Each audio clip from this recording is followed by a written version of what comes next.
host, Ryan Miller, and for the past 15 years, I've helped hundreds of people to raise millions of dollars for their funds and for their startups. If you're serious about raising money, launching your business, or taking your life to the next level, this show will give you the answers so that you too can enjoy your pursuit of making billions. Let's get into it. The question I get asked most is, how do I raise money for my startup or my investment fund? Well, my friends, I've got a gift for you. In this week's episode of Making Billions, my friend John Bowens is going to teach you how to access a $11 trillion pool of unused cash from investors and how to funnel it into private investments while still providing tax efficiencies for your investors. You don't want to miss it. So leveraging unused capital while funding your private deals are all critical skills we need in our pursuit of making billions. Let's get into it. Hey, welcome to another episode of Making Billions. I'm your host, Ryan Miller, and today I have my dear friend, John Bowens. John is the director of a $40 billion AUC trust company called Equity Trust Company. See, he helps people make massive returns in the private sector by helping investors and fund managers to leverage IRAs to place capital into private deals. So what this means is John is the guy you call to help you pull money from an IRA and invest it in private markets. So John, welcome to the show, man. Hey, thank you so much, Ryan. Great to be here. Excited to participate in this program. I've heard the show a lot, heard a lot of great things about it. And I think you're doing a great thing spreading the word about how to utilize various strategies, specifically in the private markets. And you said it well. That's exactly what we do here at Equity Trust. And that's what I've been doing for the last 15 years, is helping folks invest in the private markets using their IRAs, 401ks, and various other retirement plans. So keep doing a good job out there and spreading the word. And I'm excited to be here and participate. Well, we're certainly excited to have you. When we connected offline and got to know each other, my jaw dropped at the stuff that you're able to do with IRAs in the private market. So there's so many myths that John's going to dispel for us today about IRAs and using them in private markets. I know a lot of my capital raisers out there for these fund managers,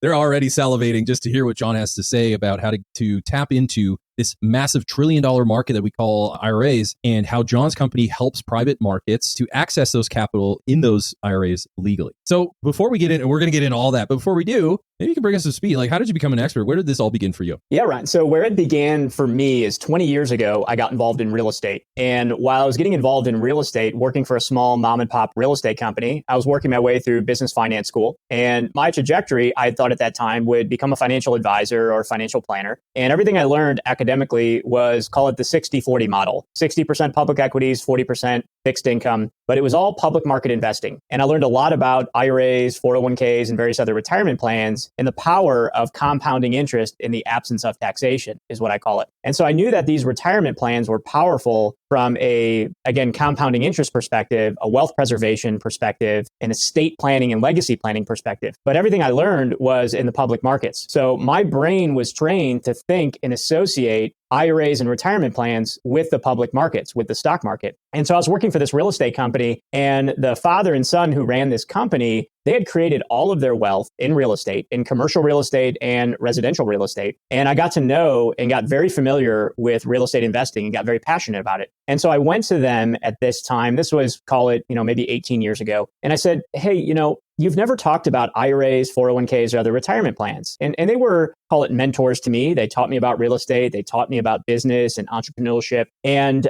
nowhere did they ever teach me about retirement plans, IRAs, 401ks. They didn't have a 401k for the company or a simple IRA or SEP IRAs or any of these retirement accounts that I was learning about academically. They didn't have any of these types of accounts. So I asked them, why don't you have these types of accounts? Why aren't you using them? They can be very powerful from a wealth creation and preservation perspective. And they said, well, John, we don't believe in those accounts because we don't believe in the stock market. And I thought to myself, wow. And it hit me because I had never really associated IRAs and retirement plans just with the stock market in the way that they said it. We don't believe in those accounts because we don't believe in the stock market. And I hear that almost every day here at Equity Trust. I've been doing this for 15 years. I've trained over 60,000 investors. And I can't tell you how many people they have felt the same way, or that was their same perception, was that IRAs and retirement plans equal stock market investing. And then 15 years ago, I met our company founder, Dick Desich, and he's widely known in the industry as the pioneer of the self-directed IRA industry. He's widely known as, some people even refer to him as the inventor of the self-directed IRA to invest in real estate. And he started a predecessor company of Equity Trust back in 1974. And he started as a stockbroker. So he started as an advisor to the public markets with retirement plans. Coincidentally, in 1974, there was the Employee Retirement Income Securities Act, which really gave birth to IRAs, 401ks, and other retirement plans. Prior to that, most Americans just relied on pensions and Social Security. And so Mr. Desich became my mentor, and he taught me that you could use IRAs and other retirement plans to buy single family rental properties. Never did I ever learn or know that you could go out and, let's say, buy a single family residential rental property with your IRA. We call it a self-directed IRA, which is just an industry term, just indicates that you can take control and you can direct the funds. You don't have to rely just on the stock market or rely on a financial advisor. And so he taught me that I could go out and buy a rental property and the cash flow would go back into my IRA.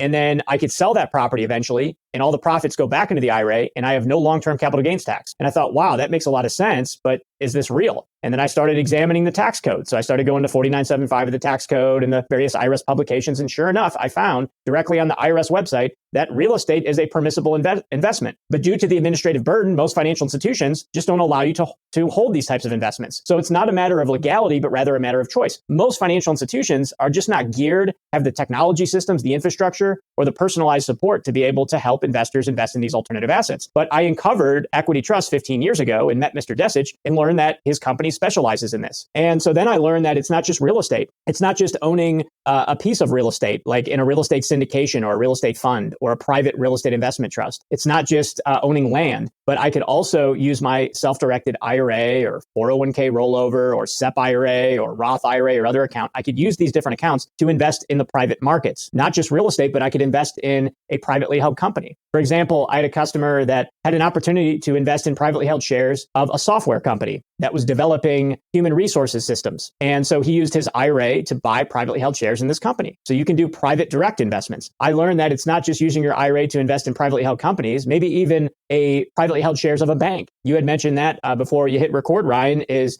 investing in banks. You could use your IRA to invest in privately held shares of a bank. In addition to private direct investments, it's also investing in maybe a private equity fund or a venture capital fund. And so we have a number of customers here that use their retirement plans and invest in a variety of different private equity companies, private direct companies like we talked about, venture capital, and even beyond those types of structures, also investing in different types of privately held instruments like convertible notes or safe agreements, whether it's debt or equity. There's a variety of ways in which you can use your IRA to participate in the private markets. And then outside of that, we even have customers that buy physical gold and silver or even digital assets like cryptocurrency. But going back to our very beginning days in the early 80s, Mr. Desich put together one of the very first real estate transactions with IRA investors. It was actually a real estate partnership, a syndication. And there were about 22 IRA investors that each invested about $6,000 into this real estate syndication. And the underlying asset was a commercial building. And over 19 years on a triple net lease, each of those IRA investors made about $200,000, all tax deferred, with a $6,000 traditional IRA self-directed investment. And so that was really the, call it landmark flagship investment that was done. And then he went across the country and started advocating and teaching other investors on how to do this. And fast forward now to 2023, and we have over 200,000 customers, nearly 500 associates servicing those customers. And as you said at the very beginning, Ryan, we have over 40 billion in assets under custody and administration. So we provide a lot of education, a lot of information. What we don't do is provide financial advice. So we're not here to sell investment products. What we do is offer a system and a platform for individuals to be able to invest and take control. And that was one of the things that really appealed to me 15 years ago, Ryan. See, I had to make the decision, do I go in the path of becoming a financial advisor and generating a fee on all of my customer accounts, which, trust me, there were a lot of dollar signs there. And 15 years ago, I could have went down that path, and there's a possibility that I could have done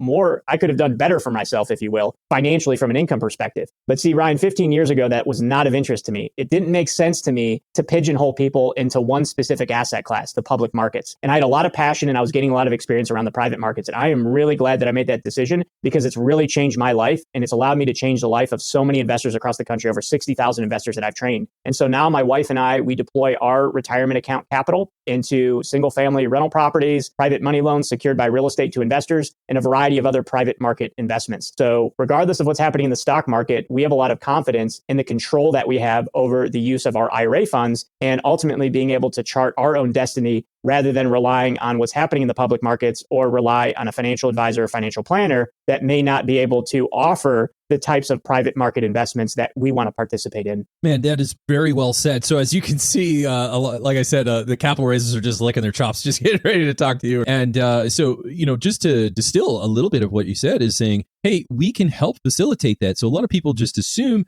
that these registered accounts, we'll call them, that it's strictly limited to public equities. Well, that is one of those opportunities. You're here to open the eyes to people who have those registered accounts or those people looking to bring on investors who have them and invest in their fund. And so what you're saying is, hey, you can actually use these to invest in the private market. If you're at the wrong firm, they'll probably just say, no, it's not because it's not possible. It's just because it's not their policy. And there's a difference. When they work with you, though, you're able to get investors access their 401k for them at their own choice. They'll come to you and they can invest in private funds like venture capital, private equity, real estate, and more. This is phenomenal stuff. You're definitely my right-hand guy. And so now that being said, I'd love to just spend some time talking about some of these strategies that we can leave some of our listeners with a deep sense of a competitive advantage. And so I'm just wondering, is there 2 or 3 things that you have found to be the most helpful when operating in this industry? What kind of information can you leave behind for either someone looking to invest in private markets or possibly emerging fund managers who are trying to access those from some of their investors? What would you say some of those tips are? Yeah, so the first is very simply put, you have the ability, if you're out raising capital for your venture capital fund, your private equity fund, maybe you have a startup company, and so it's going to be more of a private direct investment. And maybe that's through an actual shares or a membership interest, limited partnership interest, especially in real estate for those out there that are syndicators and they're setting up specific entities for specific real estate projects. Or maybe it's outside of an equity position, but it's more of like a debt instrument, maybe a convertible note or maybe a safe note or safe agreement type structure. Regardless of the type of investment structure, for the most part, you're going to be able to raise capital from IRA investors. And a couple things to point out here is there's just over 11 trillion in IRAs. And if you look at IRAs, 401ks, pensions, and other retirement plans, there's over $23 trillion. And that's as of 2023 here. And when you look at alternative assets, specifically the types of assets we're talking about. So we're not talking about like a publicly traded REIT. Some people try to put that in the alternative category. When I speak to alternative investments or the private markets, I'm talking about all assets away from publicly registered, if you will, or publicly listed assets. So again, everything that we've talked about so far, real estate, private equity funds, private direct investments, venture capital funds, so on and so forth. And so there's this huge opportunity out there. And we certainly believe that it's untapped. In fact, there's only approximately 150 billion in true alternative investments like we're talking about here in IRAs. So there's over 11 trillion and only 150 billion in alternative assets. And we have experienced an incredible amount of growth over the last, since I've been here, 15 years. When I started with the company, we had about 100 employees, less than 100 employees. We now have nearly 500. We started when I started 15 years ago, we had maybe 10 billion. We have over 40 billion in assets under custody now. So an incredible amount of growth. And we're seeing more people, more Americans are waking up and saying, you know what, that 60-40 model doesn't necessarily make sense for me. Now, I can't advise and tell someone that the 60-40 model doesn't work for them, right? What I can tell you is that there are a number of folks that come to our organization and they seek out some of our education that we have, whether it's on YouTube or our webinars or other informational opportunities we have. And they are interested in sort of breaking that mold of 60-40 within their IRA. And they want to invest a percentage into the private markets, away from the public markets and into the private markets. The other thing I'll mention, which I think is an interesting fact, is the IRS reports. This was a study that was done back in 2016-ish. It was a Government Accountability Office study. And in this study, the IRS reported that there were about 9,000 IRAs that had a balance of $5 million or greater. Only 9,000 IRAs out there with a balance of $5 million or greater. And they reported that 25% of the value of those IRAs were in or are in what are called unconventional assets. So what do you think unconventional assets are? Alternatives. Now, exactly, alternatives. I don't really like that nomenclature of unconventional, right? And even alternative investments. Some people, the public sometimes thinks, well, alternative must mean bad or alternatives must be, too much risk. But needless to say, those are alternative investments. Specifically, they mentioned in this report, real estate, private equity, hedge funds, everything that we're talking about here. And they went on to say that, and I'm paraphrasing a little bit here, but they went on to say that most likely the growth of these accounts was because of those unconventional assets. So the wealthiest of wealthy, the top 1% of 1%, have been utilizing these strategies of using IRAs to invest in alternative assets for a lot of years. And most of the public has not been informed of this. And so that was one of my missions 15 years ago was I want to scream at the top of a mountain and tell as many people as possible that are willing to listen that, hey, you can invest in the private markets with your IRA funds. You just have to find the right company and you have to create the right structure. And you have to have the willingness to take action and be active with your retirement plan. That's not putting it with someone and setting it and forget it. That means actively looking at investment opportunities, working with and networking with the right people, and directing your funds into the investments that make the most sense for you. And there's all sorts of individuals out there that can help provide support and help provide information and guidance with respect to these different private market investments. So for anyone out there looking to raise capital, know that there's an appetite out there for people to use their IRAs and 401ks. Will you meet some opposition? Yes. Folks may have a financial advisor or financial planner that is not open to alternatives in an IRA. So you might have to spend some time educating that particular investor on what it means to use an IRA to invest in alternative assets. And Equity Trust has some educational resources that we can provide to you and to your potential clients that can help inform them better of how this works and what the process is. And then at that point, once they come to Equity Trust and open and fund their self-directed IRA, they then direct their funds out for their private investments. And the good news is when a fund manager or when someone has a private direct investment opportunity, they provide us the supporting documents for the investment. We review it for administrative feasibility only. We're not a fiduciary to you or your client. So there's no, I'll call it labor-intensive, lengthy, and expensive review process. We simply collect the documents, we do a surface level review, and then we determine if we can custody that investment. In 98% of instances, we can custody that investment,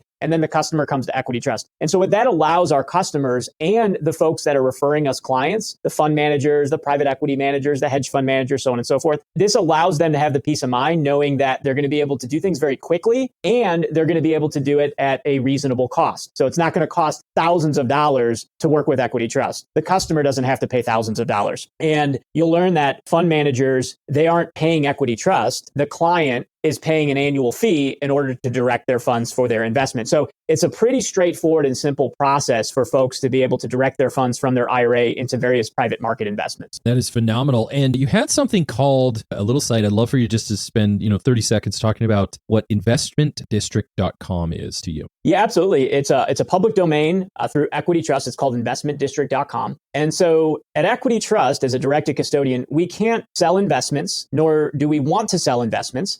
We're not in the business of advising on specifically what allocations one should place into various assets. We're a directed custodian, and we allow customers to invest in the private markets like we've been talking about. And then if people want allocation to the public market still, we do have the facilities and infrastructure for people to actually trade mutual funds and stocks and ETFs and other public securities, even treasury securities potentially, or bonds or CDs. So we have those facilities for individuals to participate in the public markets and the private markets. But what we do in order to help provide some pathway for investors that maybe want to get exposure or identify different investment opportunities, we have this investmentdistrict.com system. And it's a public online website. Anybody can go to it, investmentdistrict.com. And you'll see a variety of different investment sponsors, precious metals dealers, so companies that sell physical precious metals, cryptocurrency providers. You'll see on there private debt investment sponsors. So from private equity to private debt to individual notes, mortgage notes, there's a variety of different opportunities that folks can browse. And then they can, in a sort of pick your own journey process, they can find the companies that they want to explore and they want to research further. We don't endorse or recommend any of these companies. These are companies that we have mutual clients. And so we want to make sure that we make those opportunities available to anyone that may want to learn more about how they could use their IRA to deploy their capital into these various investment opportunities. And so as a fund manager or an individual that is maybe looking to scale their capital raising efforts, there's an opportunity for us to work with you and be able to help you participate in that platform called investmentdistrict.com. So folks can reach out to us and we can explain the process and how that works. Yeah, I love that. And, another point, you and I were talking offline, and you mentioned something that I'd love for you to just unpack a little bit here, is your opinion on the historical behavior of the financial industry and whether they were as upfront or,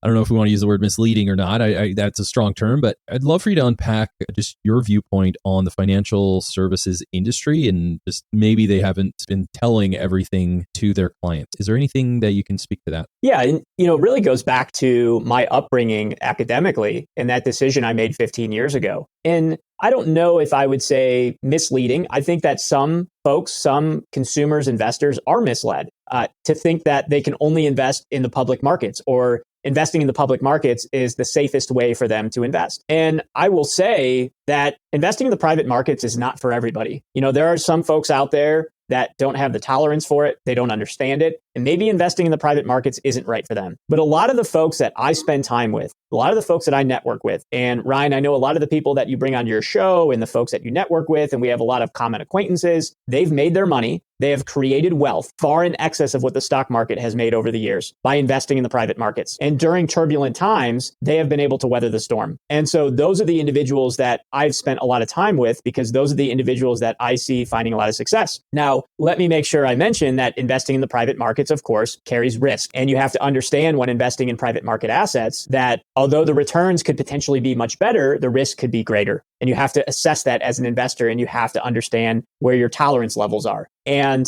I'll also mention, as far as investing in the private markets, is you're likely not going to have the liquidity that you would have in the public markets. So you're gonna forfeit some liquidity, but what you should get back is a better return, or the potential for a better return. And so those are some things just to pre-frame that. To answer your question though, Ryan, what I learned 15 years ago or so is that it's sort of a society issue. Society has been, I'll say, trained, and I was trained from those very beginning days to think that the only way to invest with a retirement plan was invest in the public markets. Going back to my very first mentors in real estate who said, we don't believe in IRAs because we don't believe in the stock market. And that to me didn't make sense. And I believe that every man, woman, and child in this country should have some exposure to the concept of using an IRA to invest in the private markets. That doesn't mean they're going to invest in the private markets, but they should have some exposure to it. And it's interesting, Ryan, in 2020, at the end of 2022, there was some legislation that was being proposed. And I'm not going to get into the details of all the legislation, but in this legislation, they actually quoted a Georgetown University study. And in this Georgetown University study, they talked about how if 401ks had even just moderate allocations to alternative investments, real estate, private equity, and hedge funds were specifically mentioned, that Americans would have 17% more savings. Anyone can look it up here, Georgetown University study, and they specifically say this. The pensions have been investing in alternative assets for years and years and years. Private equity, hedge funds, real estate. So why doesn't every American, why don't more people in their 401ks and IRAs have access to these private market investments? Well, for years and years, it was very difficult. It was very cumbersome, and there just wasn't a lot of technology to access these markets. But now the technology exists. The infrastructure exists. And we've been one of the leading providers from a technology perspective in building out this infrastructure so that everyone can participate in the private market and participate in these various private assets, whether it's real estate or it's investing in a private direct company. And then just to conclude, Ryan, going back to what you asked as far as being misled, some people, they aren't necessarily misled, but if they go to a financial advisor or a financial planner, that individual may not have the incentive or the knowledge or expertise to help that person understand how they can invest in the private markets. It doesn't mean they're doing a bad job. Some may, right? You have to look out for that, right? There's bad actors out there. There's bad financial advisors out there, and there's lots of very good financial advisors, right? You just got to understand who that individual is. And I always use the analogy, I think a lot of people can relate to this. It's sort of like the medical profession. So some Americans go to their financial advisor and they sort of look at that person as being the end all be all of advising them on all matters financially, insurance, investments, their retirement plans. Well, guess what? Some advisors don't actually have a very strong skill set in IRAs and other retirement plans. They don't have specific certifications with that. So for example, I have a certification through the American Bankers Association, which is the Certified IRA Services Professional. And so I have a specific skill set around IRAs and requirement of distributions and contribution limits and eligibility and all of those types of matters. And so some advisors don't have a strong skill set in retirement plans. Doesn't mean they're a bad advisor. They might be very good over in this area, but they're maybe not going to be good for you if you want to focus on growth and longevity of your IRAs, 401ks, and other retirement plans. And so I always use the analogy in the medical profession. When you have a specific complicated medical situation, usually you don't just have one specialist. You'll hear of certain patients that have, maybe 3 or 4 specialists. They have their oncologist, they have their orthopedic doctor. They have multiple doctors and specialists that are actually teaming together to address the specific matter at hand. And you want to think about that from a financial perspective. To have the right financial health, you want to make sure that you're bringing in multiple members of your financial team and you're not just relying on one single financial advisor or financial planner. It's sort of like family offices. Some people out there might not be familiar with family offices. I've been working with family offices for a lot of years here.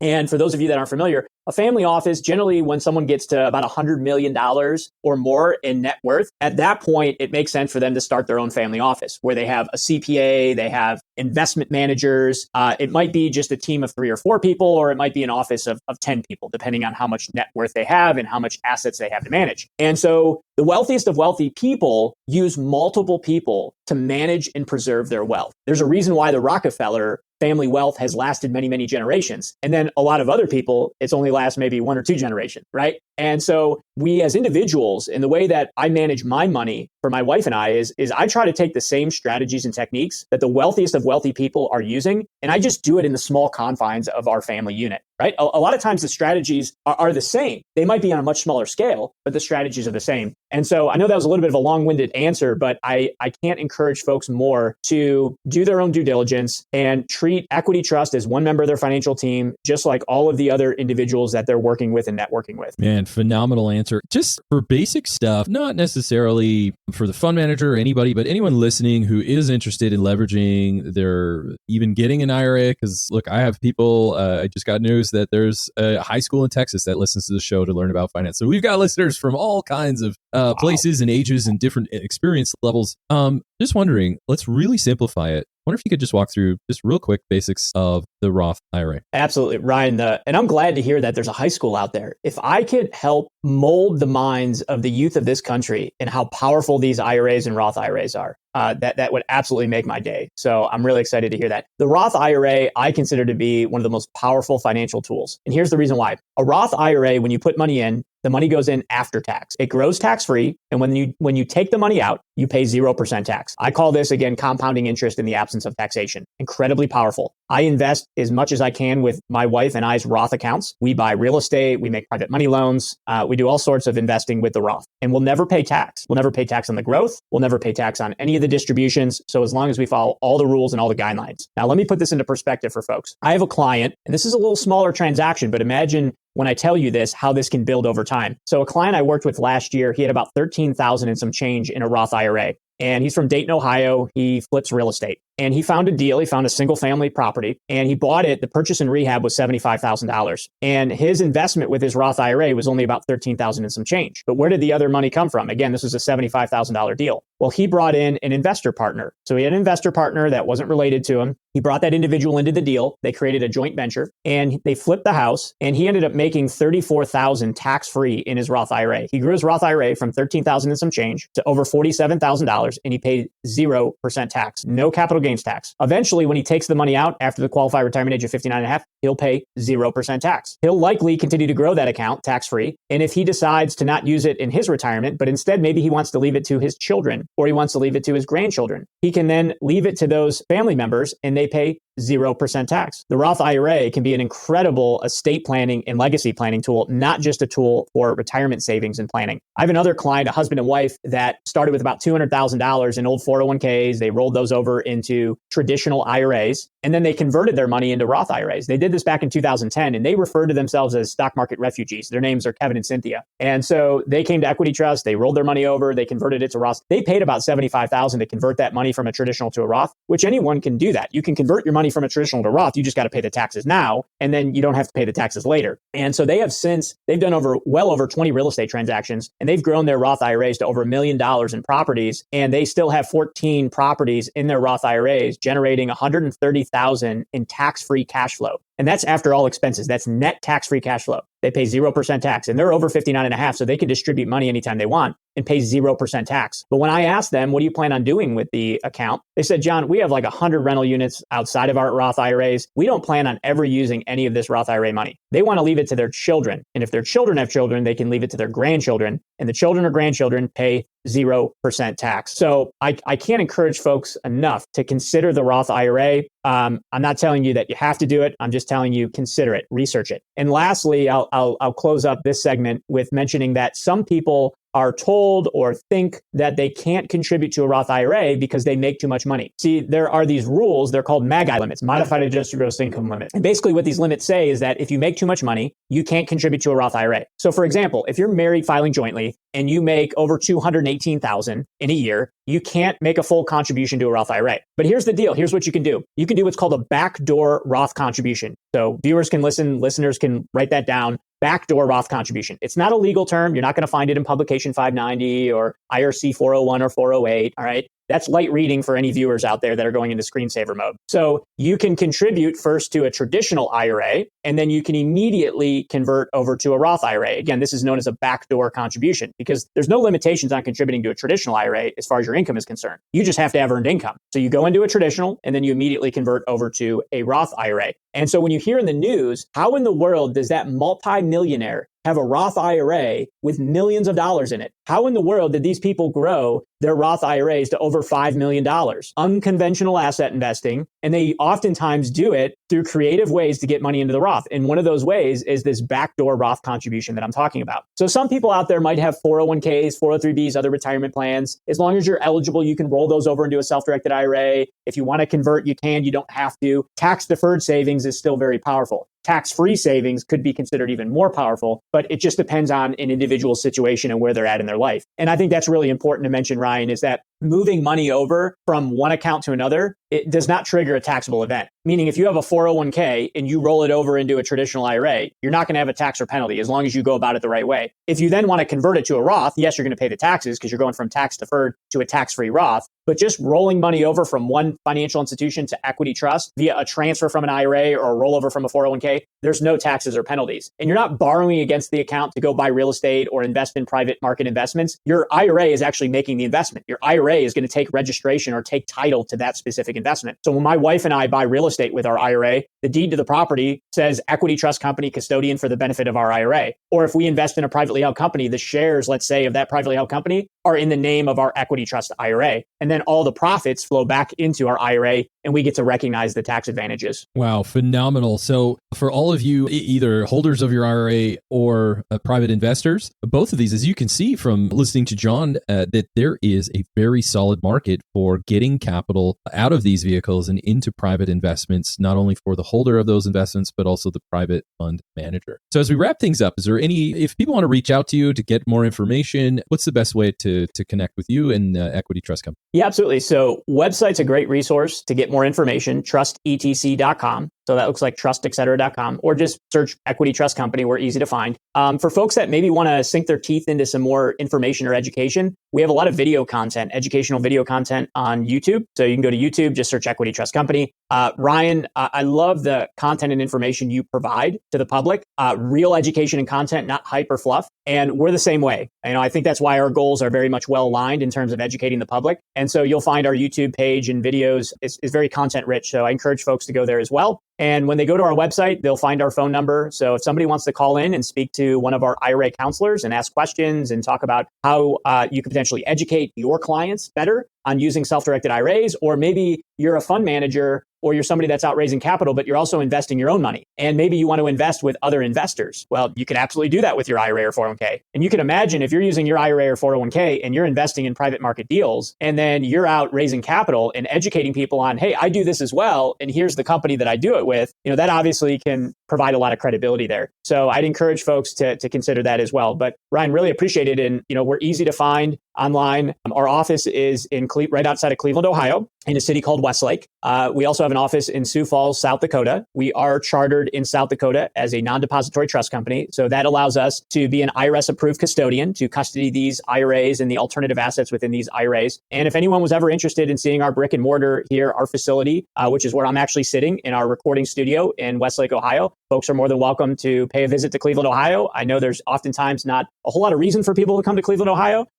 But if you did want to come pay a visit to us, we're more than welcome, or we're more than happy to welcome you to our office and show you around and help educate you more. Right. Well, I owe you a visit, but I feel like I'll take an airplane rather than the train to come visit you in Ohio. So that being said, and I know, and we didn't really cover this, but you actually work with private funds to be the person to help if they have investors that want to access their IRA, you can actually be that hired professional that work with private investment funds to help some of their clients to access that capital who actually want to invest. Is that right? So when you say that, you mean if a fund manager or someone wants to invest, they want to refer someone to Equity Trust? Are you referring to myself personally? Exactly. So say like there's a fund everybody knows, Cardone Capital. So let's say Cardone Capital could work with you if they got investors on the line who have IRAs. They can say, oh, we've got a third party that we work with our fund who can help you with that. If you do want to invest in our fund, there are ways to do that. Let us send us over to you, right? I understand you can kind of be that third party expert for other funds like that. Absolutely. In fact, that's how we've built our business. We've built our business through word of mouth. We've built our business through connections like this, podcasts like this, other opportunities.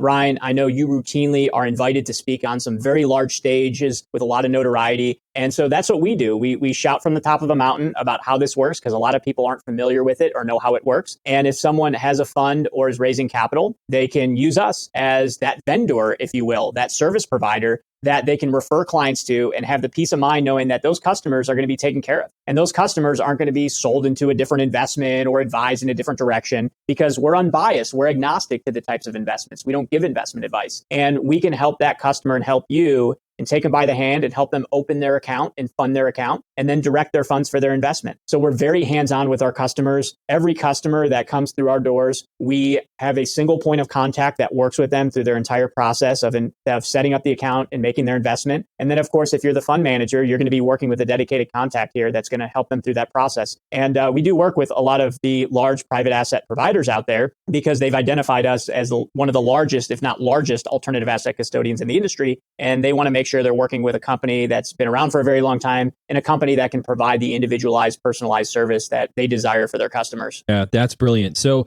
just to synthesize everything, learn to leverage IRAs for private markets. Also, learn to work with professionals like Equity Trust Company. Whether you're an investor or a fund manager, you can use them on both sides of this transaction to open up IRAs for private markets. And finally, learn to structure your investments with tax efficiencies in mind.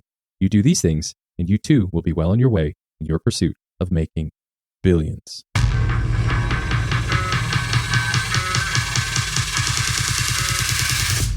Wow, what a show. I hope you enjoyed this episode as much as I did. Now, if you haven't done so already, be sure to leave a comment and review on new ideas and guests you want me to bring on for future episodes. Plus, why don't you head over to YouTube and see extra takes while you get to know our guests even better. And make sure to come back for our next episode where we dive even deeper into the people, the process, and the perspectives of both investors and founders. Until then, my friends, stay hungry, focus on your goals, and keep grinding towards your dream of making billions.